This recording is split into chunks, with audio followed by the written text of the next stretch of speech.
Ever since, the Philippines has been an agricultural country. Hence, Filipinos have depended on produce yielded or harvested from the land as their source of living.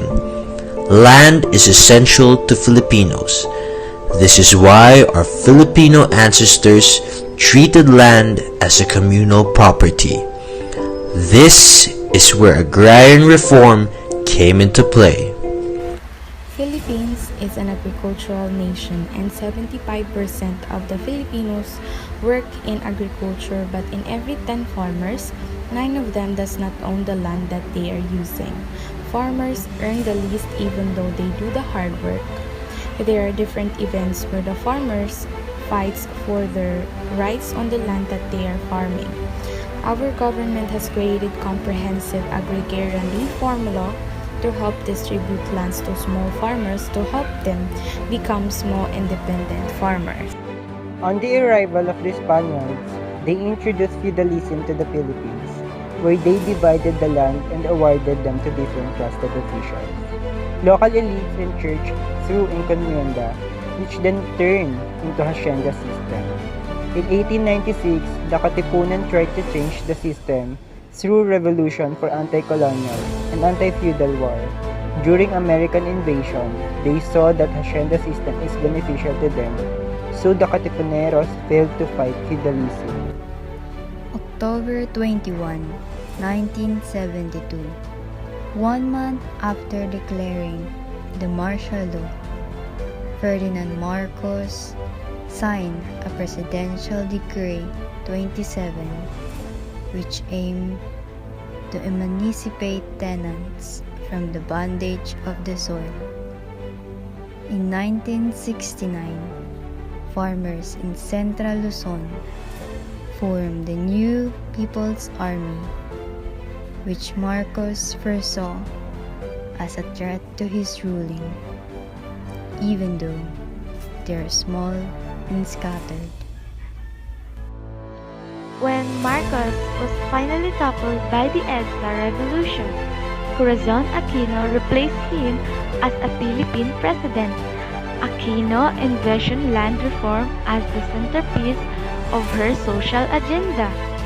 In 1987, thousands of farmers marched in Mindiola, where a peaceful march turned violent when the police opened fire on the farmer calling for land reform. 12 farmers died while 19 were injured in Mindiola massacre. Lawmakers tried to push House Bill 555, or the Genuine Agrarian Reform Program, that will help address the problems of CARP. Legislation moves slow and GARB still remains a House bill in Congress. Outside of the Congress, the now stalled peace talks between the government and the National Democratic Front hinge on the signing of the Comprehensive Agreement on Socio-Economic Reforms, key to which is an agrarian reform and land distribution. In some cases, farmers and farmers' organizations have united to utilize land left unused by the landowner. But this isn't a substantive solution. Farmers have already stated that if the government does nothing, they could have a peasant uprising on their hands. The main provision of the Agricultural Land Reform Code is to establish and encourage the formation of family-sized farms as the basis for Philippines agriculture, to improve the lives of farmers by liberating them from harmful practices such as illegal interest rates, to encourage greater productivity and increase income of small farmers, to apply labor laws equally regardless of status, to provide a land settlement program and promote equitable distribution of land, to make poor farmers self-reliant, responsible citizens to strengthen society. Spanish era 1521 to 1896.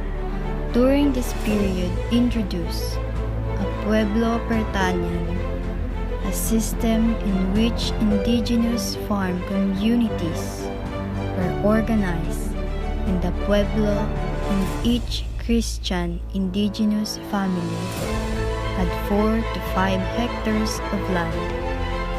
Agriculture in the pueblo did not carry out the division of the cutting class or the landless class. Indigenous families are landowners and not landowners. When the Spaniards came to the Philippines, the concept of encomienda, royal land grants, was introduced.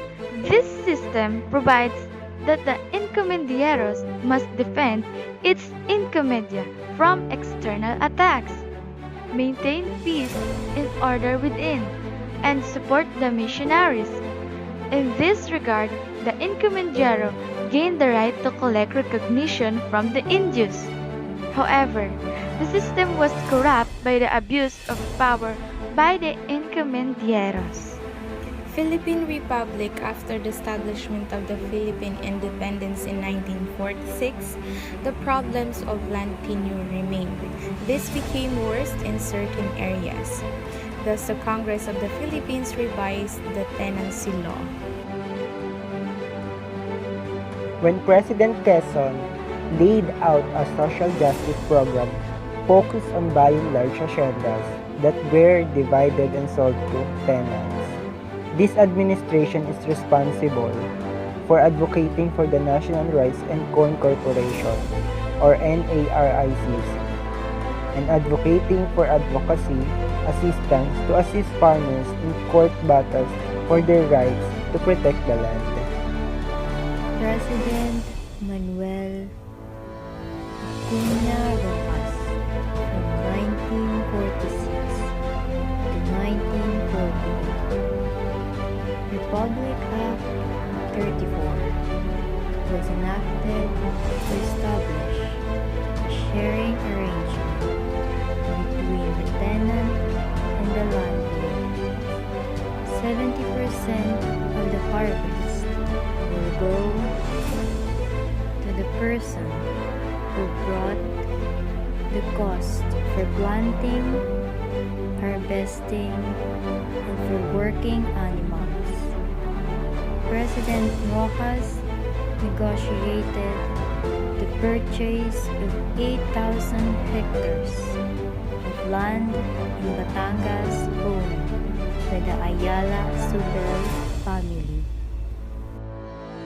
Elpidio Arcarino from 1948 to 1953 by Executive Order Number 355. The Land Settlement Development Corporation, the SEDECO, was established to expedite and expand the government farmers, the settlement program. However, due to limited resource after the war, the program was not successful. President Gloria Macaraig Macapagal Arroyo from 2000 to 2010.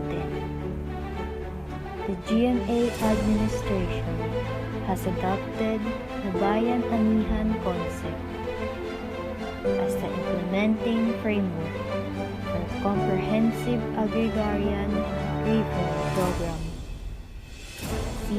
CARP. Bayan means people. Anihan means harvest. And Bayanihan means working together. Applied to CARP, Bayan-Anihan means a united people working together for the successful implementation of agrarian reform. President Rodrigo Roa Duterte, 2016 up to present.